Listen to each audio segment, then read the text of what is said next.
Thank you, Jeff, and welcome everyone. It's definitely very reassuring to see so many faces here in the crowd. It again just shows how important ESG is and how many people are thinking about it in the market. So I'm going to kick right off, and I often start talking about ESG by defining what we mean when we talk about responsible investing. There is a lot of jargon out there and a lot of terms which at times overlap, some of which are completely mutually exclusive and sometimes mean the same thing. But I want to clarify here that we are talking about ESG, which is just one term in the umbrella term that we talk about when we say responsible investing. Now, what is ESG? Predominantly, ESG and historically, ESG has been seen as a driver of returns. It's been a variable that investors and market participants look to when they're trying to tease out what the future distributions of risk and return in a security might be. Historically, ESG has not so much been about creating a positive socioeconomic outcome. That has been left to some of these other terms in the previous slide, such as sustainable or impact investing. Now, having said that, there's no reason that these ESG metrics can't be used for as such. And certainly, there are some market participants that use ESG data points as a means to see a positive socioeconomic outcome of their investing strategy. Now, I want to talk about where we are in the industry post-COVID, or as I should say, post the onset of COVID in 2020. A lot of people thought that ESG would become a secondary point of interest for market participants following the crash early last year. But that hasn't been the case. Instead, what we've seen with the additional capital flows and money flowing into the market is an increased enthusiasm and appreciation of environmental, social, and governance data points. Now, typically, fund managers and asset managers in the space look to third-party vendors to get their ESG data. Vendors themselves use a range of research techniques in order to tease out E, S, and G scores, oftentimes which are disaggregated into what we call sub-scores. For example, within E, or the environment, there are a number of sub-factors which contribute to the overall environmental score of the company. What we've seen in the last couple of years is the development or the dichotomy of comprehensive versus specialist providers. Now, comprehensive providers have been around for a long time. These are your large companies that provide comprehensive ESG scores, hence the name. But there have also been the emergence of specialist providers in the last couple of years. These are providers that look to specific E, S, and G concerns, such as climate change. Now, another point to take note of is that the vendors that provide ESG data are quite diverse. They look at different universes, they have different levels of coverage, and as a result, different levels of pricing too.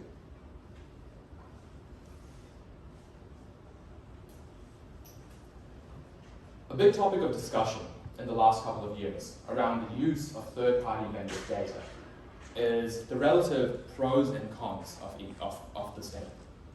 Now, the pros are quite obvious. Firstly, we're outsourcing the research function of ESG to specialists, people whose full-time job it is to look at companies and measure how they're doing on non-financial or non-fundamental, I should say, aspects. Another benefit is the breadth and standardization.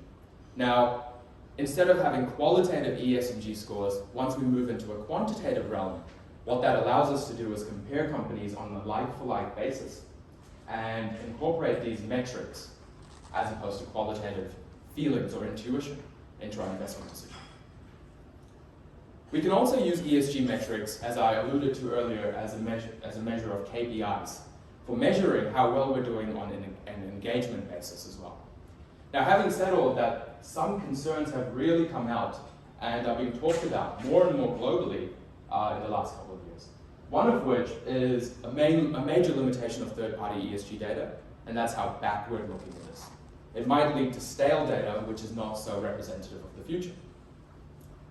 Research on ESG firms is also only updated annually, more often than not. And as a result, can again lead to stale data, which is irrepresentative of the future risks and returns that it's trying to measure in the first place. ESG scores can be quite high level. This was alluded to in the previous presentation for those that were there. They often come from top-down, non-granular approaches from the researchers, and as a result might miss out on some of the granularities or specifics that are otherwise hidden at the company level. And lastly, ESG scores can just be inaccurate. And this isn't very common, but it has certainly been the case in the past. And an example that comes to mind is Volkswagen within the emission gate scandal. Before the scandal, the ESG scores didn't necessarily, most ESG scores didn't show the potential risk or failures of governance in this company. And certainly took a long time after the scandal to update and show this increased level of risk.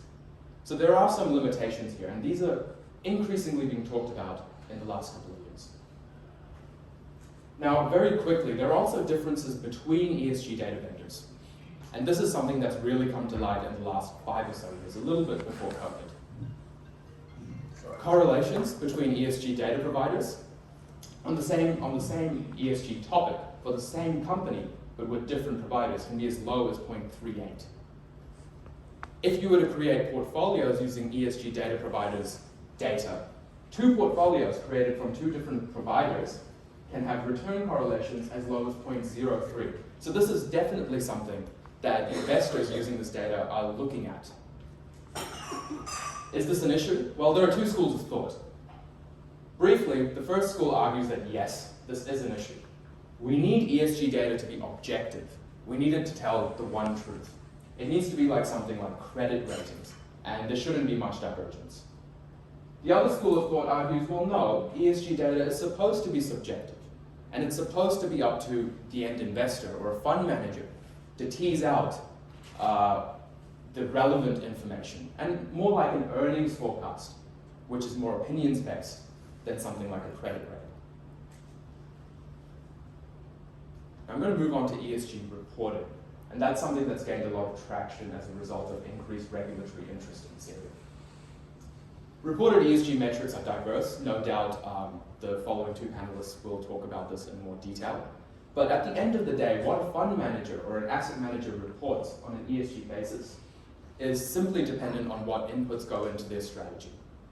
And we see metrics such as vendor ESG scores, sometimes surveyed ESG scores that the fund manager surveys themselves, and sometimes key areas of concern.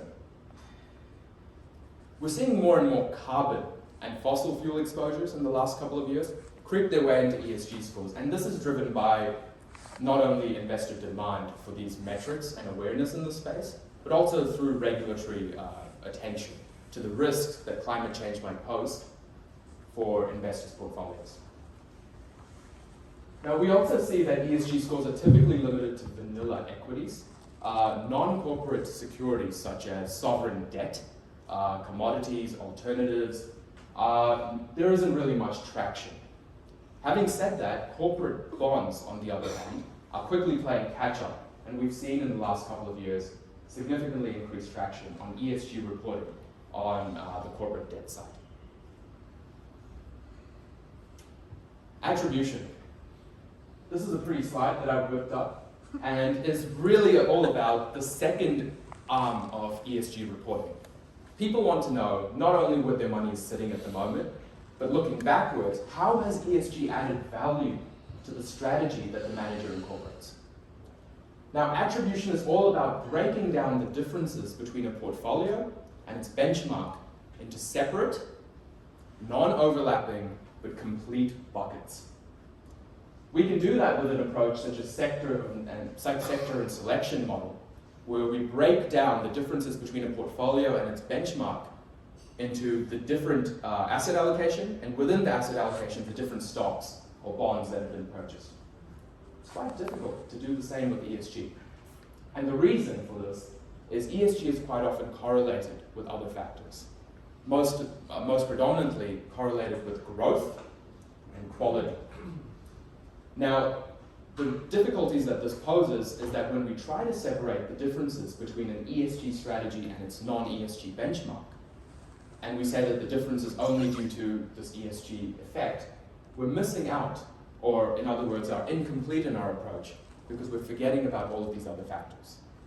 But we're caught between a rock and a hard wall, because if we do include these factors, there is overlap, they're correlated, and the factors in sum don't add up to the difference.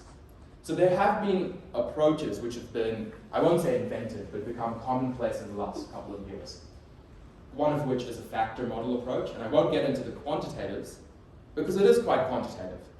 And the reason we aren't seeing more uptake of sophisticated models is the difficulty in communicating these models to some investors who are not necessarily understanding of the approach used.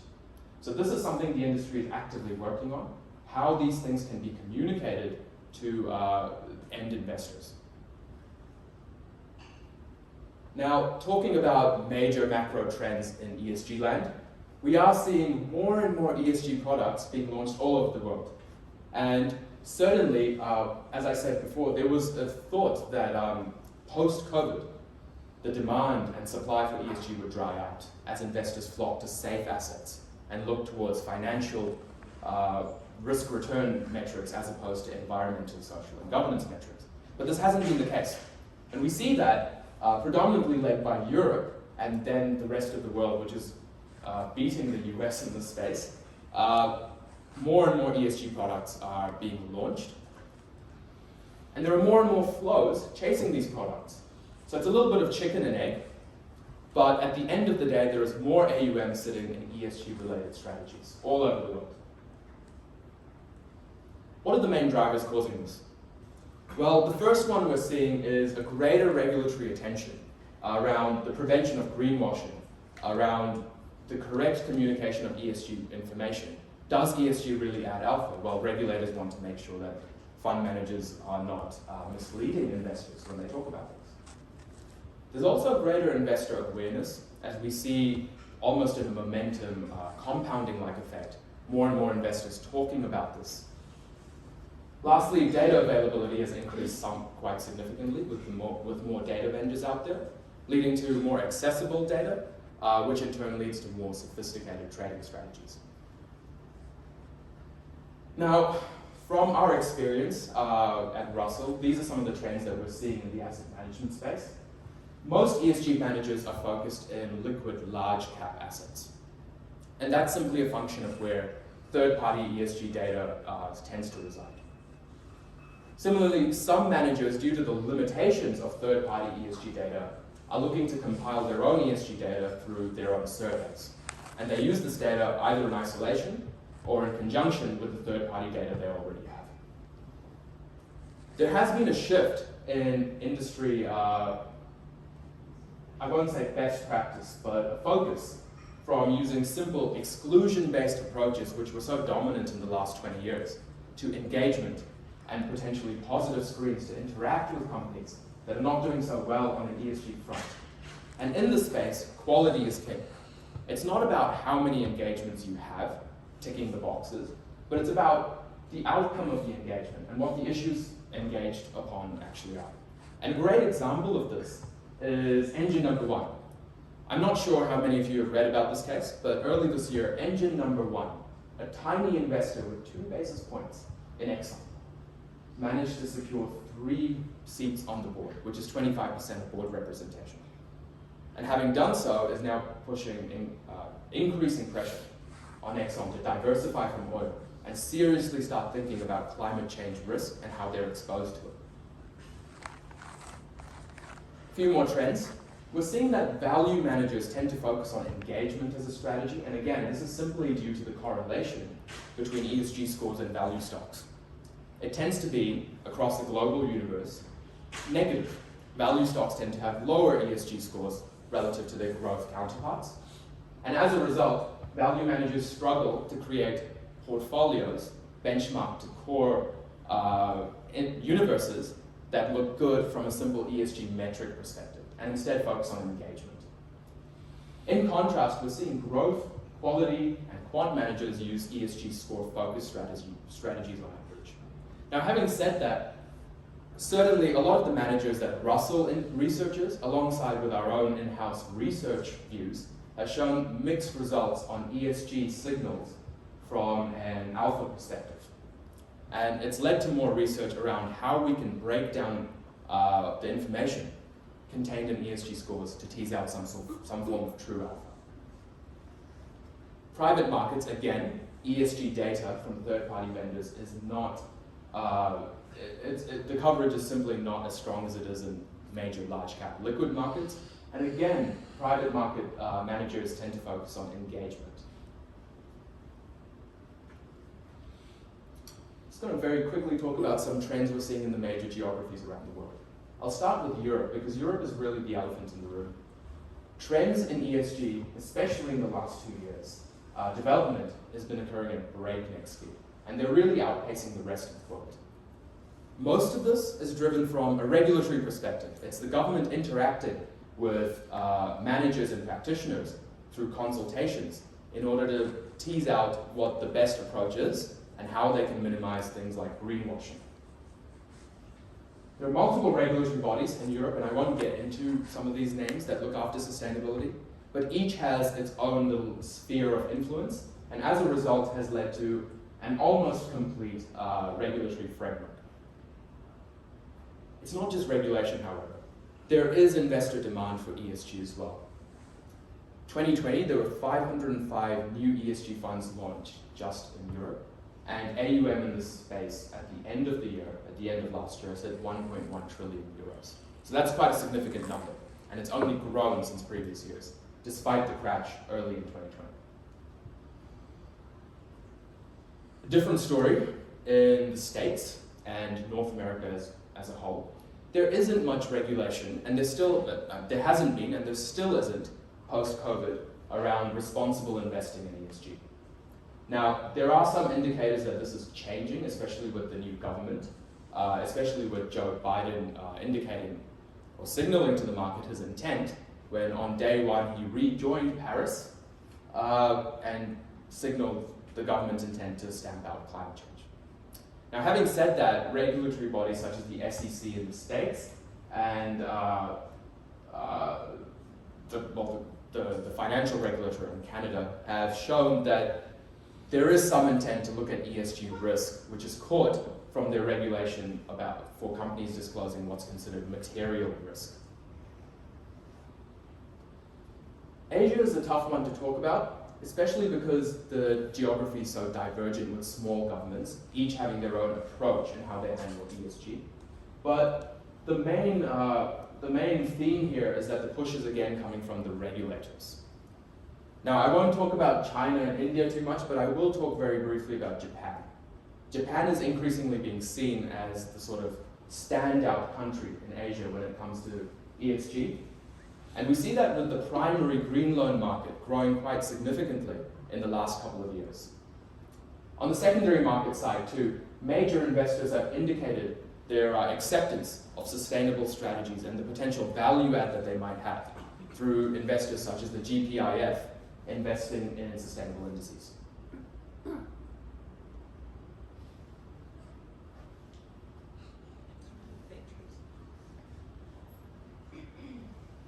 Got a little bit back from left. Maybe too much. There you go, New Zealand, Australia. Very briefly, back home.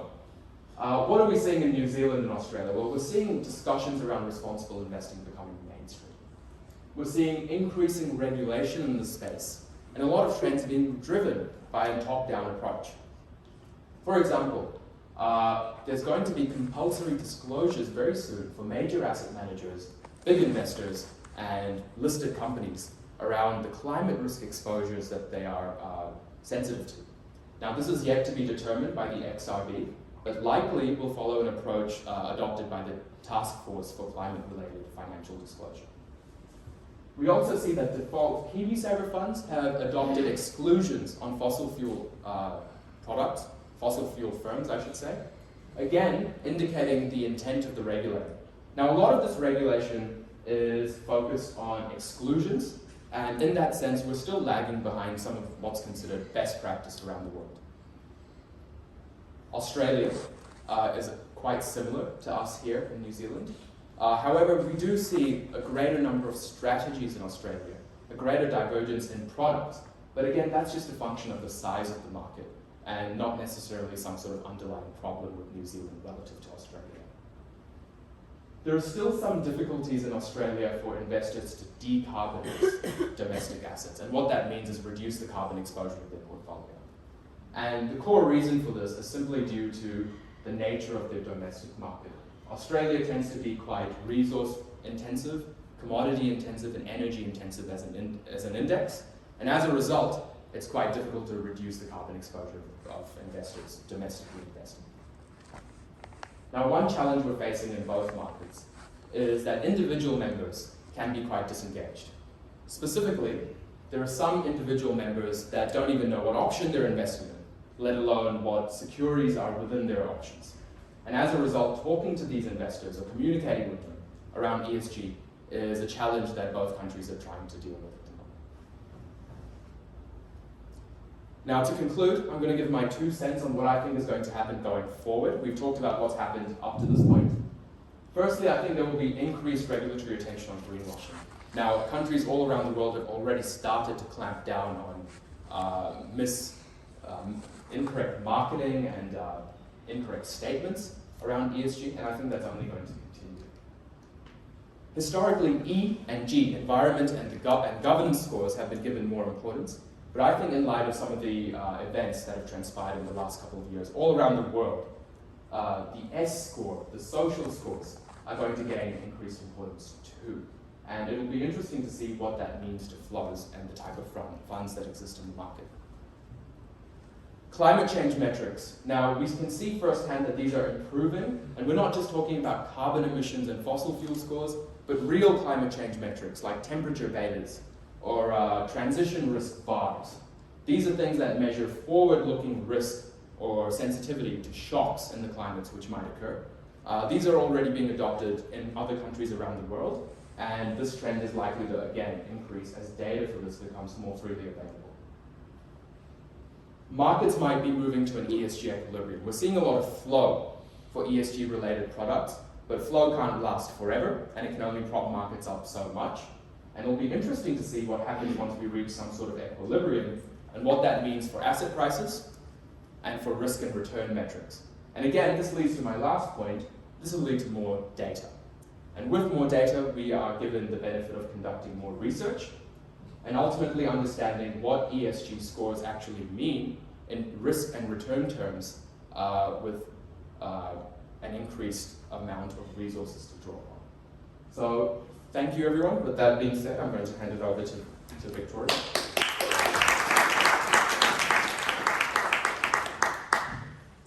Thanks, Mihir. So I just want to start with giving you guys a bit of background of my experience in the industry. So I've been in the industry for about 12 years now. I've covered global equities as well as Australasian equities. And I've had the privilege of working at some of New Zealand's top fund managers.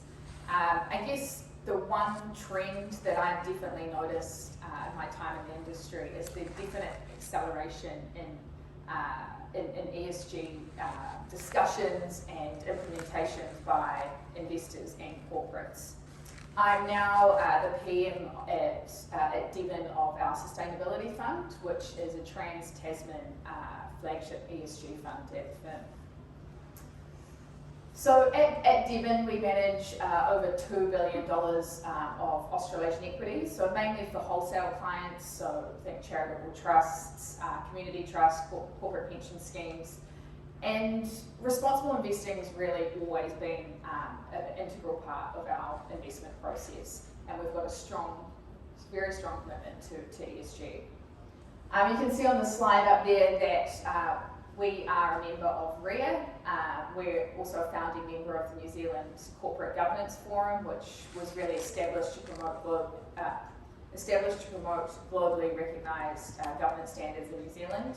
We're also a signatory to Climate Action 100. So this just ensures that large corporates are reducing their carbon footprint and improving their approach to sustainability. The last company that we've worked with with that initiative was Woolworths in reducing their carbon footprint. And we're also a signatory to the UN PRI. So they just provide global principles and framework to help us integrate the consideration of ESG into our investment process and when we're making portfolio decisions. So many of these initiatives and the reasons why we join these is really just to pull together resources to bring about meaningful change when it comes to ESG. We also take the learnings that we learn from these working groups and implement them into our own investment process. So what is our investment process? So you can see on the slide up there, it's probably similar to a lot of other active fund managers, but we really just want to generate superior risk-adjusted returns over the long term for our clients by investing in high-quality companies. I guess our difference is our commitment to ESG and incorporating that into our research and analysis of every company we invest in or every company that we are looking to invest in.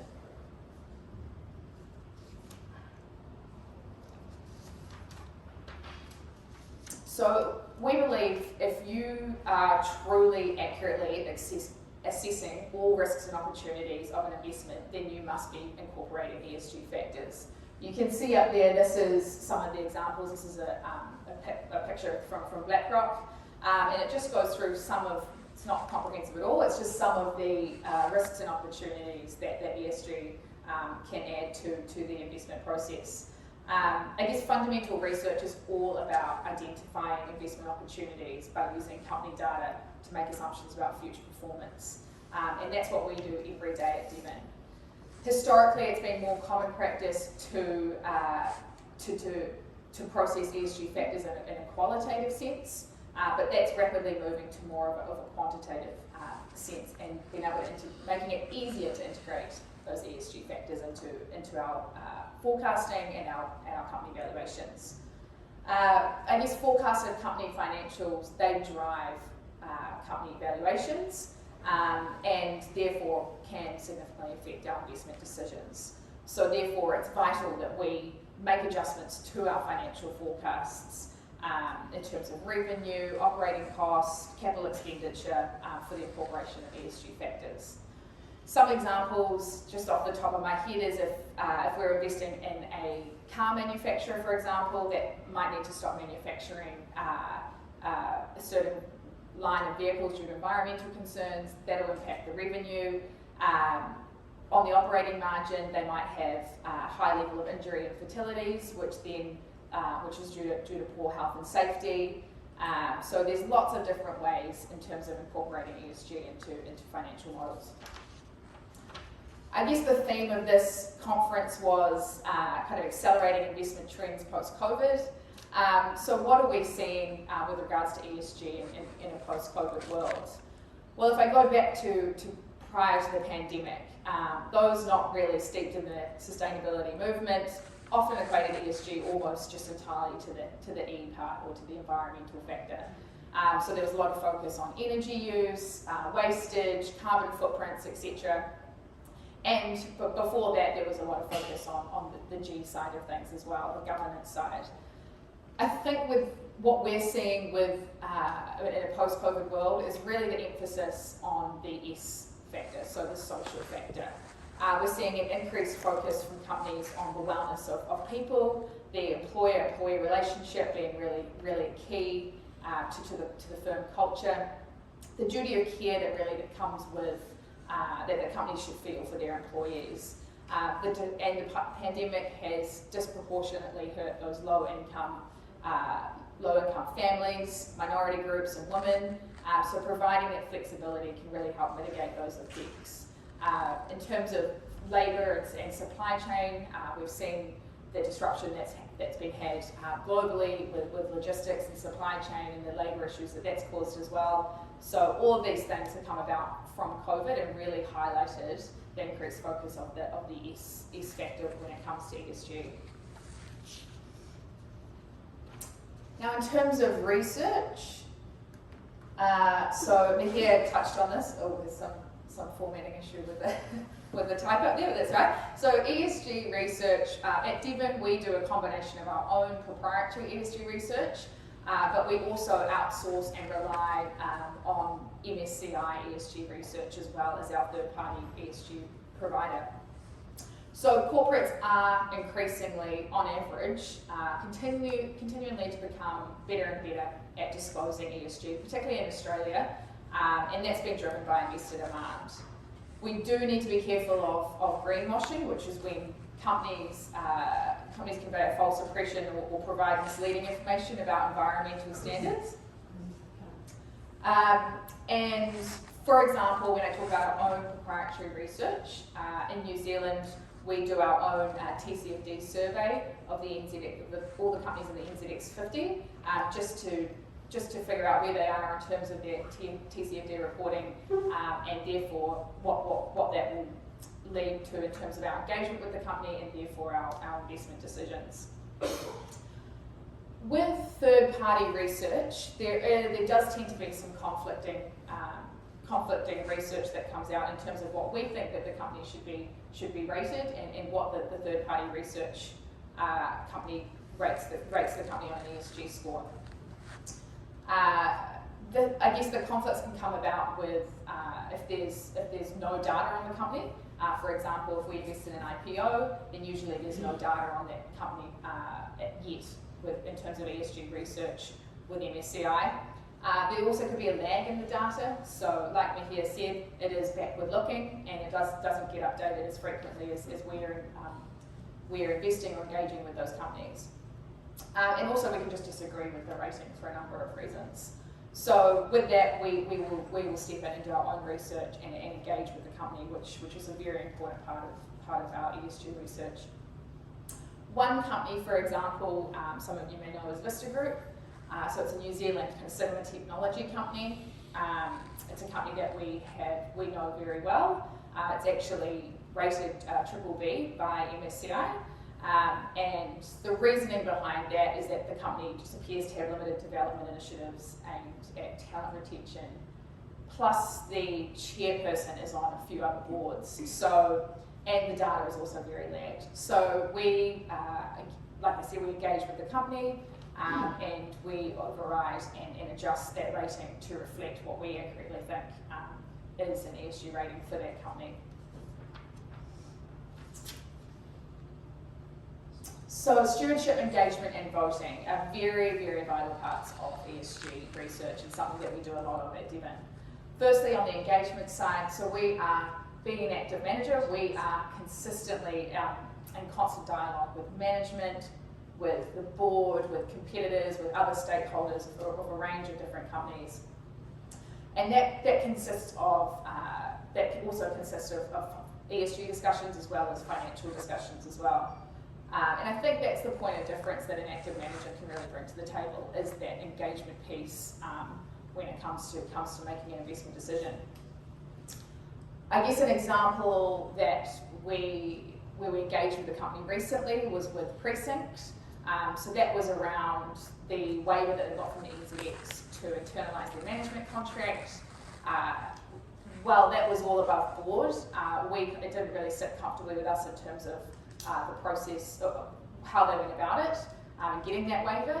So we reached out to the board to reiterate our concerns, and very, very quickly they responded. We had all the independent directors on a call to discuss the rationale, and we came away very satisfied with the reasonings why they had done that and the outcome. And so we remained happy shareholders. The second way of, I guess, the type of stewardship or engagement is voting. So we vote on all proxies, and we're not afraid to vote against management recommendations. I guess the objective of voting is to support proposals and support nominees that maximise the value of our portfolio and our investments over the long term. One example where we voted against management recommendations was with Rio. So there was kind of two proxies there that we voted against, which was on their remuneration report and then a re-election of a director. And that was all around their involvement and responsibility around the Juukan Gorge collapse a number of years ago. To this date, we have not heard back from the board. So I guess that kind of reiterates the kind of the lack of engagement on their behalf, and that again affected our investment decision. In terms of stewardship, so we do a lot of education as well within the industry and outside the industry, just to improve the knowledge around ESG. We speak at the REA conference. obviously here today, writing articles, writing blogs, just to get the increased awareness out there of the importance of ESG. Ultimately, we believe that there's going to be a world where ESG investing is just the norm. I think we're rapidly heading there, and as Devon, we want to be one of the leading fund managers in this space. So thank you.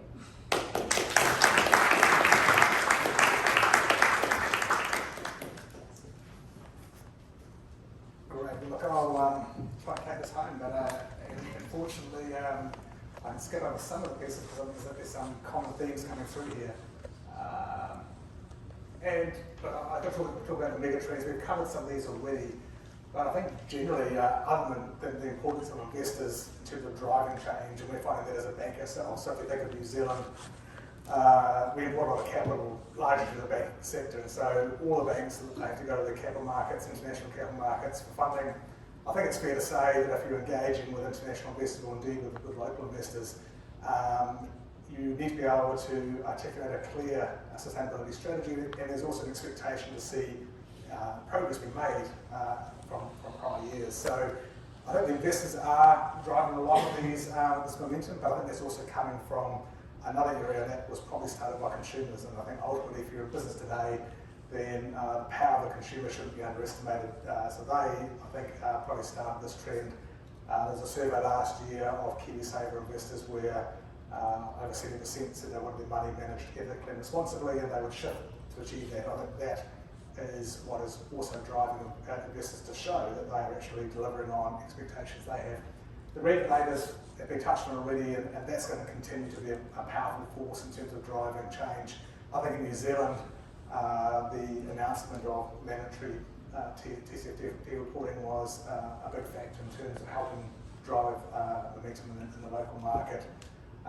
Followed up probably by the Climate Change Commission's early report this year. So two things coming together. I think it made it very clear to boards and to management that expectations were rising rapidly. I touched on access to capital. I think ultimately access to capital and the cost of capital is going to be intrinsically linked to a company's sustainability, which probably means that these ESG scores are going to become even more and more important. So as a bank, we are seeing rapid advancements in terms of sustainable financing products. Started off with green bonds, have come into the loan market with sustainable linked loans where ESG metrics are specifically linked to the funding of a company. But we're seeing it now translate across derivatives and into the supply chain. So that's touched on before as well, where there's a much more scrutiny going on the origin of products and the social aspect of working conditions in certain countries and where these raw materials are coming from. So I think I would expect that over time we're just going to see financing generally be sustainable financing, and that distinction will probably disappear, if you like, over time. Look, what are we doing at ESG? I put that up, you won't be able to read it, but there's a lot going on, but in terms of what we're trying to do is we see that we've got a responsibility in terms of facilitating that discussion with companies that we're lending to. Part of what we're doing there is actually having discussions with a cross-section. Start off with 100 of our largest companies spread across all the sectors, and the purpose of that was to go out and say, okay, so what is your strategy? What are your plans? This is the trends we're seeing, and try to understand what they were doing in terms of a transition to a lower emissions environment. That's now continuing to expand, and I think that's becoming part of our lending process, our relationships, trying to actually understand what companies we're lending to are doing. It's not so much about saying we're not going to lend to a certain company or a certain sector straight off the bat. It's ultimately, we see our role as being one of helping with the transition. So I think often you'll hear a bank's question on areas they're lending to. I think there should be and will be a move over time. But I think so long as we can understand that there is a strategy in place and can see progress, then our belief is that we have a role to play in that transition. There's aspects around social as well, and certainly governance is a big piece on that. I won't go into everything right now, but in terms of what we're doing in sustainable finance, so we do have a a pledge to fund 100 billion of equivalent green social bonds lending on our own balance sheet. And it sort of seems that each year we extend that. I think we're seeing in Europe expectations of disclosure of a green asset ratio where banks disclose how much of their balance sheet is green or sustainable. And I think that trend is going to continue, whether we a lot more disclosure around aspects of banks lending, and certainly through TCFD reporting, we're seeing the emissions related to lending coming through as well. I was going to stop very briefly, but I just want to touch on a couple of things. How do we use ESG scores and how useful are they? We said a few things there, and I think one of the things in speaking to companies who are producing a lot of this data, and I think they've been asking more and more data all the time, is a sense of frustration because it takes, in some cases, hundreds, possibly thousands of hours to pull the data together and produce it. There's a comment often comes out, we're not really sure what investors are doing with this or what's hitting the mark. If investors are using a third-party provider, then sometimes the score that drops out isn't what the company perhaps would have expected for themselves. And so, on the other hand, we did a survey with Finance Asia about a month or so ago, and it came clear that, as Victoria was saying, a lot of investors are now having to add resource to be able to measure ESG aspects themselves. So, I get a sense that there is really a combination of both required. Certainly as a bank, when we go through and try to assess the ESG ratings of various companies, and we compare it to what comes out of a MSCI or a Sustainalytics score, it doesn't hang together perfectly, so the correlation isn't there. I was interested to see a Harvard report that came out a couple of weeks ago, which looked at this very point and said that as you increase further ESG data disclosure, the variance across the various ESG scorers increases, which you would think is counterintuitive. But I think what it highlights is the fact that there are a number of ways of taking the same inputs and coming out with a different score. And it probably means that these scores are very good at an initial filter, but to Victoria's point, I think it is incumbent across investors and lenders to actually go out and have the conversation and actually understand what is behind the company's strategy and what's driving some of these scores. So look, I suspect that as the market evolves, as we've seen with credit rating scores, that ESG scores as well will possibly become somewhat more aligned. But at least at this stage, it seems that there is still quite a bit of work to be done by lenders and investors to be across their portfolios and understand the drivers of that. So look, I'll stop there and we can go to questions.